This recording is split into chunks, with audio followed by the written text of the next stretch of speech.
Sapa supremo Akhilesh Yadav ने एटा में चुनावी जनसभा को संबोधित किया। अखिलेश यादव बोले, सड़कों पर काल बनकर घूम रहे हैं सांड, ट्रैफिक पुलिस से ज्यादा आते हैं नजर। एटा में अखिलेश यादव ने बीजेपी सरकार पर जमकर साधा निशाना। उन्होंने कहा कि बीजेपी के लोग किसानों, गरीबों और सपा कार्यकर्ताओं पर झूठे मुकदमे लगा रही है। समाजवादी पार्टी के राष्ट्रीय अध्यक्ष अखिलेश यादव जी क्या कुछ बोले, आप भी सुनो। यादव जी, यहाँ की विधायक नादिरा सुल्ताना जी, विक्रम यादव जिलाध्यक्ष समाजवादी पार्टी, पूर्व विधायक जीनत खां, मानपाल सिंह जी, पूर्व मंत्री आदरणीय मानपाल सिंह जी, श्रीमती किरण यादव जी, सदवान साकी जी, मनीष यादव, राकेश राजपूत, जयप्रकाश मौर्य जी, अदनान मियां साहब, देव राजपूत जी, अविनाश, राकेश वाल्मीकि जी, महेश दिवाकर जी से लेकर के बड़ी संख्या में जो साथी बैठे हैं, प्रविंदर राणा जी जो अभी समाजवादी पार्टी में शामिल हुए हैं, प्रविंदर राणा जी, कमल सिंह लोधी जी, पुष्पेंद्र धनगर जी, पंकज पुंडे जी, हेमलता लोधी जी, राजवीर सिंह जी और हमारे हसरतुल्लाह शेरवानी जी, नासिक खान जी से लेकर के बहुत सारे हमारे साथी जो मंच पर उपस्थित हैं, जो हमारे मंच पे हैं, सभी समाजवादी पार्टी, कांग्रेस पार्टी और आप पार्टी के सभी नेतागण जो दूसरे मंच पे हमें दिखाई दे रहे हैं, सभी समाजवादी पार्टी के नेता कार्यकर्ता और इस चुनावी जनसभा में उपस्थित हमारे सभी आदरणीय बुजुर्ग, किसान भाई और बड़ी संख्या में नौजवान साथी, पत्रकार बंधुओं, मैं सबसे पहले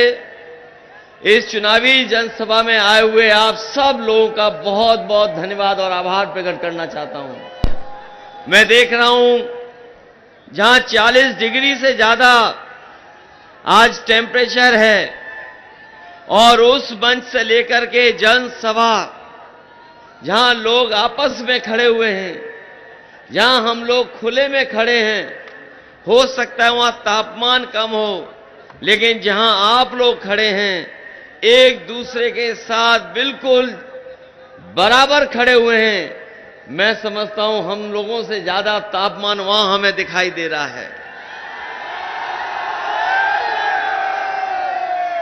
मैं सबसे पहले भगवान बरहा जी के इस मोक्ष स्थली को प्रणाम करता हूं। इस धार्मिक स्थान जहां पर न केवल आपके आसपास के बल्कि प्रदेश और देश के लोग यहां आते हैं, ऐसी पौराणिक और धर्म से जुड़े हुए स्थान का सबसे पहले मैं नमन करता हूं। साथ ही साथ ये वो क्षेत्र है जहां से एक भाईचारा का संदेश आज से नहीं सदियों से जाता रहा है।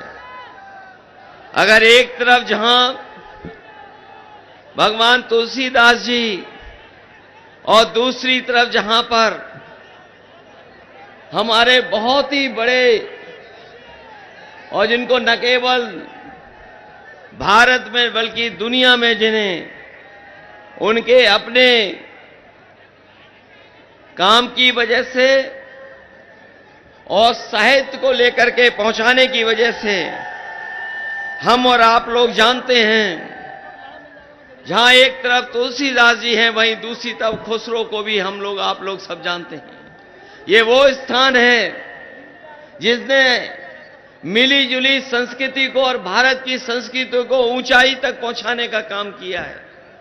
ये वो स्थान है जहां पर हम सब मिलकर के रहते हैं।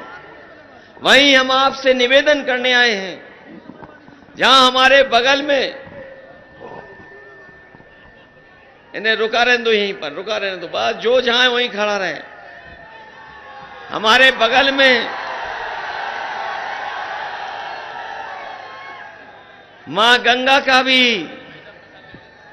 एक पुराना महत्व बना रहा है। इसलिए जहां आज तीसरे चरण के लिए हम आप लोगों से मतदान के लिए अपील करने आए हैं।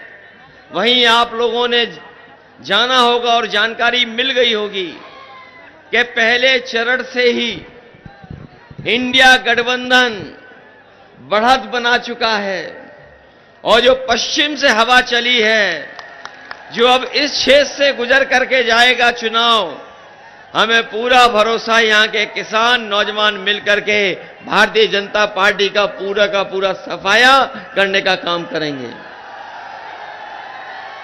ये भारतीय जनता पार्टी के लोग, इनके दिल्ली वाले और लखनऊ वाले आपके बीच में आकर के न जाने कौन कौन सी बातें रख रहे हैं, लेकिन मैं जानता हूं ये जागरूक जनता है, समझदार लोग हैं। ये 10 साल जो दिल्ली की सरकार के जो 10 साल गुजरे हैं, अगर उसका आकलन करेंगे और पीछे मुड़ करके देखेंगे तो आपने देखा होगा कि किसान के सामने कितना संकट पैदा किया। ये वही सरकार है,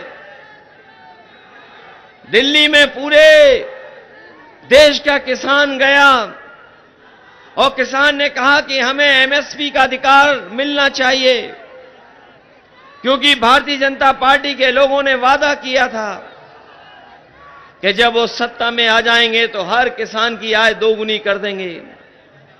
फसल की कीमत इतनी होगी कि किसान की आय दोगुनी हो जाएगी, मुनाफा होगा किसानों को। लेकिन जब किसान अपना हक और अपने अधिकार को मांगने गया दिल्ली, तो उसको रोकने के लिए न जाने क्या क्या इंतजाम सरकार ने किए थे। आपको याद होगा, सड़क रोक दी गई, बैरिकेडिंग लगा दी गई, बड़ी बड़ी आरसीसी की दीवार खड़ी कर दी, कीलें लगा दी गई। अगर कोई किसान आंदोलन में शामिल होता था, उस पर झूठे मुकदमे लगा देते थे। ट्रैक्टर को डीजल नहीं मिलता था। लेकिन हम अपने किसानों को बधाई देना चाहते हैं